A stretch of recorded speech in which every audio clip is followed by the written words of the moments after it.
3 years ago this month, I flew overseas to go and have what I thought was a routine cosmetic procedure. And a week later, I came back home to Australia, ended up in hospital, not sure if I was even going to make it. This is my surgery horror story. This is probably the first time in the 3 years since I've had my surgery that I'm willing to speak about it. In case you don't already know me, my name's Lara Rose, and in 2023 I flew to Turkey to have a tummy tuck, BBL and liposuction. The reason why I was having a tummy tuck at only 21 years old is I was 100 kilos at my heaviest and I lost 50 kilograms within the space of a year. And of course, when you lose a lot of weight, you're left with a lot of loose skin. So I opted in to have it cut off. When I was going to book my surgery, I did not have a lot of money at the time. I hadn't really popped off on social media yet. I hadn't really been earning a lot in the job that I'm in now. So I obviously had to look at cheaper alternatives. And where does everyone go when they're looking for cheaper alternatives? Turkey. I actually had tried to get a tummy tuck in Australia, but all the doctors said no because I will be wanting to get pregnant within 2 years. Oh my God, dog. Oh, hell no, man. What the fuck, man? I'm this bitch.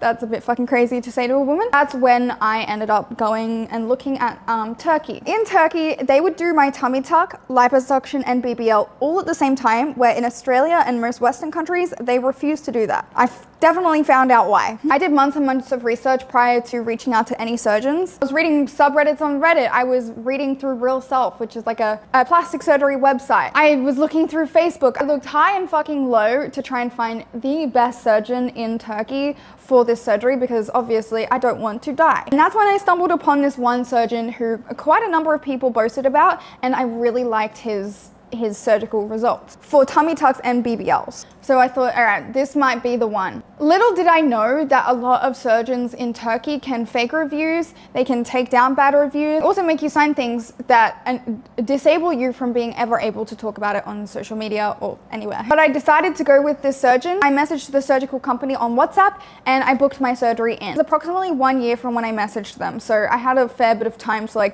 think about whether this was the right thing for me, but I did pay a deposit and went forward with the booking process. Fast forward a year, I had started earning a fair bit more money. My social media career started blowing up a little bit, so I was in a lot better position, but I just thought, you know what?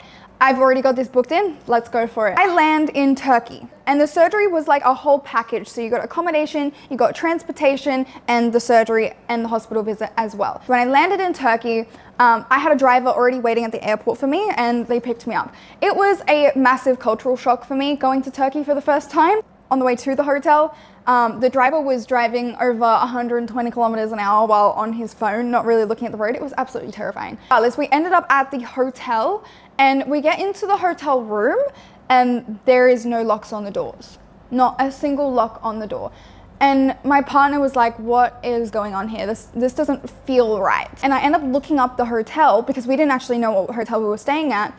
And we found out that this hotel, all the reviews are saying how the cleaners steal stuff out of your bags while you're not there. Smoke, cigarettes, fucking everything disgusting you can imagine in the rooms. We didn't need to see any more. We literally checked out of the hotel 2 seconds later and booked our own hotel. We ended up staying in the Shangri-La, the Bosphorus in Istanbul, which actually ended up being really nice. However, the surgery company then said because we booked our own hotel, they would not help us with any further transportation. We said, that's fine. That's totally fine if that's what we have to do to be able to stay in a secure hotel. The day that I arrived in Turkey was also the day I had to go in for my pre-ops. So after we checked into the new hotel, we headed to the hospital to get my pre-op done. I still hadn't met my surgeon at this point. I hadn't had a consultation or anything like that. So he didn't really know me or what I wanted. And I thought the pre-op would be for that. It wasn't. They took my bloods, they took my vitals, and everything came back perfect, which was good. And I'm really glad that they did that because I wasn't 100% sure if they would. I went back to the hotel, pretty much went straight back to sleep. Came the day of the surgery. I woke up at about 6 a.m. and headed straight to the hospital again. We didn't really know what time I was going to get into surgery, but they took me straight into a hospital room. I had my own private room. The room, upon first looked really clean. It looked nice. But if you looked around the room properly, there was liquid dripping on the walls, like bodily liquids. And it was just like, it was a little bit uncomfortable, but it was okay. It wasn't the worst. Like I expect to see that in my own country sometimes. And I have a bunch of nurses come in and ask me to sign some papers. That's when I'm signing my life away. My partner was sitting right next to me, and I was reading through all of the papers, and it made me feel really nervous. It was like, if I die, you can't sue the surgical company or the surgeon. If any complications happen, there is no way to sue, no way to claim anything. I also couldn't share anything on social media or to anybody if anything goes wrong. Can't say anything negative. So I was really scared after that. Then maybe an hour later, the surgeon comes into the room with approximately 10 other people. And this is how he walked into the room. Hang on. What do you want? I kid you not, it wasn't, "Hi Lara," it was, "What do you want?" in the most monotone way possible. And I knew at that moment that he did not give a single shit about my life or what he was doing. I was terrified. Like, I told him what I wanted, a BBL, a tummy tuck, liposuction, and then he proceeded to tell me to strip in front of 10 other people in the room that I never met in my life.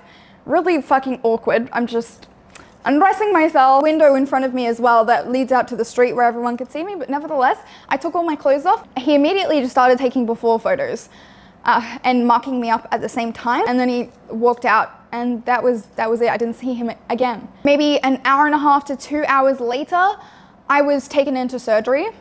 I was pretty scared. One of the doctors did say, just before I fell asleep, "Don't worry, we'll look after you." Oh my God. I think I actually have a little bit of PTSD, so when I talk about it, sometimes it makes me feel a bit sick. Up from surgery, I believe it was 9.5 hours later, and the first thing that I remember was waking up dry heaving. I was really sick. I don't know why. I think it was just from the anesthesia, but I was just dry heaving. I was just crying, and then I'd fall back asleep, and I was just like in and out of consciousness. But it must have been like all night. I remember like my boyfriend, he must have just been going through it, because I just wake up dry heaving. He couldn't even have a conversation with me yet since 9.5 hours ago when I went into surgery. I was covered in these garments. Oh, I couldn't imagine what it was like for him. The early hours of the morning, I remember I was woken up by about like 4 or 5 nurses, and they told me that I have to get up now for the first time since my surgery. I have to, because they have to take my catheter out. Look, I didn't even know I had a fucking catheter in. And I just remember as they were trying to get me off the bed, it was the most excruciating pain I'd ever been in my entire life. I had just woken up, my stomach had been removed and stitched back together. My whole body had been liposuctioned pretty much, from my arms, my stomach, my inner thighs, my chin, my fucking back, everything had been liposuctioned. So everything hurt. But I also had all of these drains coming out of my body, which I'd just woken up and fucking realized. And one of the drains must have been like pinching on a nerve. It was inside. I had 2 in my groin. I had 1 in the back just above my butt crack. And then I had, maybe it was just the 3. One on this side here, my left side, it was pinching on something. And I could just remember feeling it inside my stomach, and it pulling and pinching on something. And I was just screaming and like telling them like, it hurts, it hurts, it hurts. I could feel like the stitches in my stomach pulling as they're trying to get me up out of bed. And I'm still half like unconscious as well, mind you. I get up, they take me to the toilet. I sit down on the toilet, and I just remember like being like back and forth, like in and out of consciousness while they're pulling this catheter out of me. I look up and I see this bag. This is a little bit of a trigger warning, but I see this bag across from me at the sink in the bathroom, and this bag contained my stomach. I understand some people like to see stuff once they've had surgery. I don't know if I really wanted that. I was never asked or anything. It was really confronting just seeing my stomach sitting in a fucking bag over there. It gets worse. It gets much worse. I remember waking up in the morning and I was really, really thirsty. I was starting to come to my senses a lot more. I ate a little bit of the food that they gave me. It was all shit. I was really thirsty, and I said to my boyfriend, fuck, I really need a drink of water. And they didn't give me any water with my food. So he went to go and see if the nurses could get me some water. He yelled out. Someone said, yep, we'll get you some water. It was really hard to communicate with them because they spoke Turkish, obviously. maybe an hour went by and no one came to bring us any water. So he went and asked another nurse and they said, yep, we'll bring you some water. Another hour went by, still no fucking water. So he went and he asked another nurse and the nurse said that the hospital had ran out of drinking water. Huh? What? A hospital with multiple patients ran out of drinking water, one of the things that every human requires to live.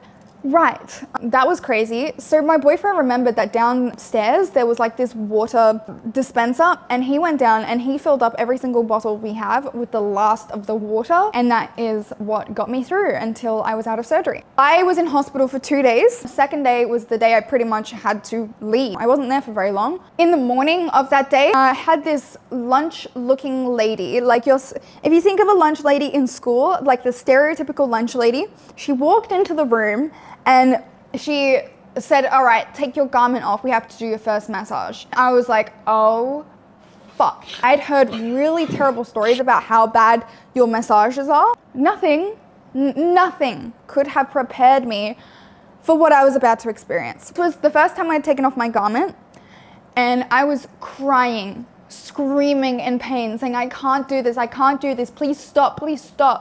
Because mind you, my drain that I had was killing me. And I told her I can't move, like I can't. And she just said, love, you gotta fucking toughen up. She could speak English. She's like, you gotta toughen up. You regret this surgery, don't you? You regret this, don't you? Oh, okay. Yeah. Oh, okay. Pipe down, bitch. Pipe down. I was just like, bitch, what the fuck? This is not what I need to hear just after I've had my fucking surgery. Like, give me a fucking break. I'm just a young, insecure little girl. Just chill. She proceeded to do the massage by opening up my wound. She reopened up the ones in my legs. She reopened the ones in my arms. And she just poked it with like a little needle and reopened it. And then what she proceeded to do was just squish this bodily fluid out of me. She would grab it and just squeeze it. And that shit, oh my gosh, trigger warning, that shit was flying everywhere. It was traumatic. It was like a fucking murder scene. That was the worst experience of my life. And after she was done, I had to proceed to put my garment back on and literally get straight out of the hospital. I was telling the nurses, like, I can't do this. Not after that, I can't. I don't think I'm leaving the hospital today. I can't do it. I had to fucking leave. They were telling me I had to. They ended up organizing a pickup for me that day. They said that they'd give me one pickup from the hospital back to my new accommodation, and that was all paid for already. Get into the van that I was going home in. I actually had paid for a nurse as well to be with me of a daytime and check my vitals and everything and make sure I was all good. She was a Turkish lady. She was really lovely, but we couldn't really speak. We had to use Google Translate. I get in the van with her and my boyfriend and we're on our way back, and the taxi driver says, like, you have to pay me. You have to pay me. Like, I'm not driving any further until you pay me. And we were like, what the fuck? Like, we're already paid for it. We have no more money. And he pulled up at an ATM, and I've heard all these really bad horror stories of how these taxi drivers sometimes can like take you to an ATM and beat you the fuck up until you give them money. So it was really lucky that we had the nurse there, because she started speaking to him in Turkish. She was screaming at him saying, no, like, they've paid for it. Just take us to the hotel, take us to the hotel. And I spent 6 days at the hotel. Everything was seemingly all good. It was excruciating. It was awful. It was the worst time of my fucking life. Bent over, like, oops, sorry. I was bent over like this, walking, I don't know if you can see, like this. Every time I was walking, I couldn't, because they had made it really tight with the incision here. So everywhere I walked, I was like a grandma. To use a wheelchair a lot of the time just to be able to walk, but I had to walk so that I could recover, obviously. Every day got a little bit easier, and then it got to the 6th day after my surgery, and I had my post-op appointment. And that day, I was also headed to the airport to go the fuck home and get out of Turkey. The post-op appointment was really good. It was the first time I had seen my scar across my abdomen. I looked at my body and I just said, oh my God, I look like a fucking Barbie. So happy, because it was the first time in my life that I had been able to see a flat stomach. That might sound crazy for a lot of people, but I've always been really overweight, and to just have a flat stomach was a dream for me, and I had one finally. But they had also told me that my drains weren't, they had to stay in because I was still producing a lot of fluid. Little did I know that there was a reason for that. So they sent me to the airport with 2 drains in my hips, my groin, and 1 drain in my butt crack. It ended up being a fucking nightmare as well. When I got to the airport, the airline told me that I could not fly because I had my drains in my body. They told me I'm not medically fit to fly. I gave them 2 letters from the surgeon and one from, I think it was one of the nurses, that said I was medically fit to fly. I've been cleared, I'm all good to fly. I was in a wheelchair, I had fucking drains hanging out of me. I probably did not look fit to fly, and quite frankly, I wasn't. I 100% wasn't. And I could feel myself getting like really like declined. I don't know if I was declining. Argued with them for about an hour, and I told them if they don't let me on that flight, I will go to the bathroom right now and take the drains out myself. Eventually, after having a call with one of the nurses and with the surgery company, they let me on the flight. Overjoyed by this news because I really wanted to get out of Turkey. There was bombs going off in Turkey at the time we were there. And if I wasn't going home on that plane, I would have gone home on another one. 15 hours. We flew straight from Istanbul to Melbourne. Luckily, we booked business, which, oh God, I don't know what I would have done if I was in economy. I couldn't do anything. I was sat like this, stretched over the entire flight. I forgot to mention a really important detail here. I was wrapped in puppy pads because I had fluid leaking out of my body because the massage lady, each day I was in the hotel, had to come in and reopen all my wounds. So every single day she was poking at them, reopening my wounds, and I have fluid leaking out of my body from my legs and my arms. So they decided to wrap me in literal puppy pads to stop me from leaking on the plane. I also had a really severe rash on my booty, all the way along my legs and all the way down to my feet. Really, really severe. Every hour on the plane, I had to stand up to make sure I didn't get deep vein thrombosis. So when I land back in Australia, my partner had organized with his brother, who was a paramedic, to be there for us pretty much immediately so that I could get health care if I needed it, and he could check all my vitals and everything was gonna be all good. He checks my vitals, everything's all good. He changes my dressings. Everything is seemingly okay. My drains were still filling up every single day like crazy. But on the second night of me being home at about 3 a.m., he checks my vitals and we go to empty the drains. The color of the fluid in the drains have changed.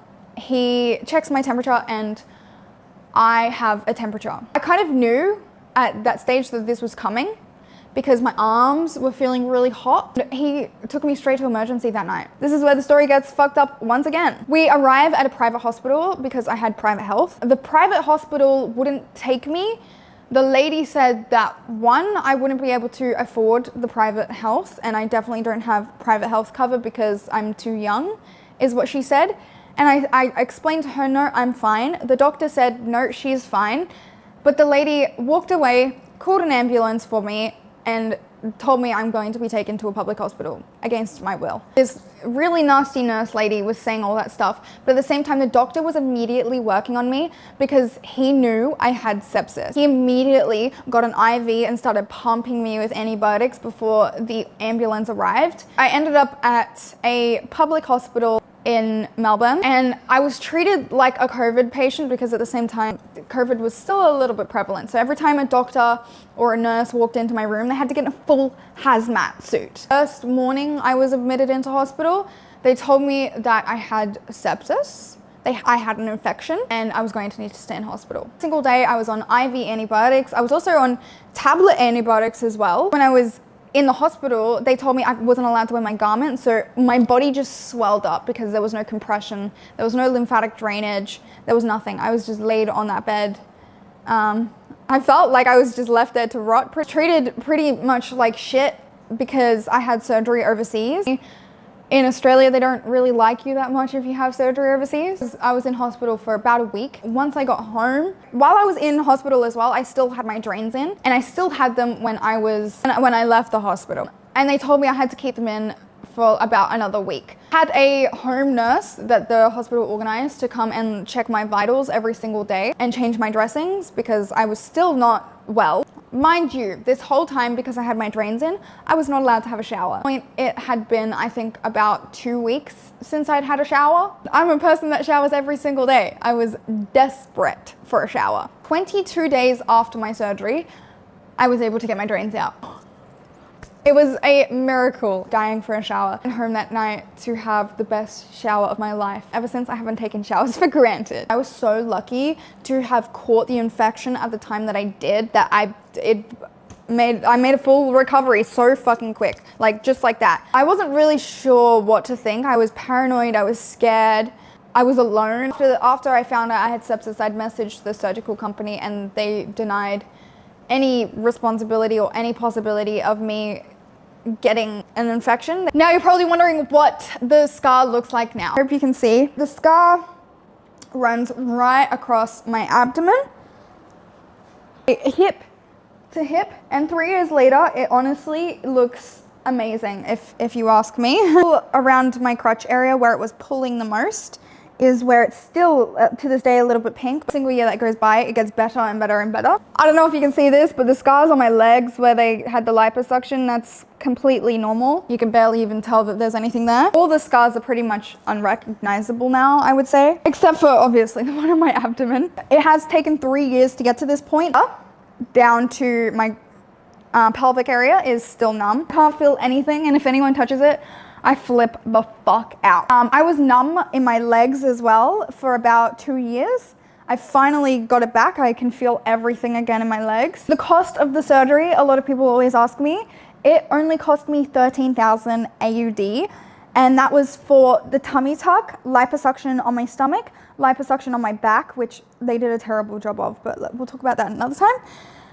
Arms, just this part of my arms, my legs, which was also terrible, and my chin. And then fat injection into my butt and my hips. And that was including like the whole package. With the flights included, in total with the flights and the surgery and the new hotel that we had to book and pay out of pocket for, it totaled to be around $30,000. And with all of that, it was still cheaper than going to America, and it was still cheaper than getting it done in Australia, which is fucking insane.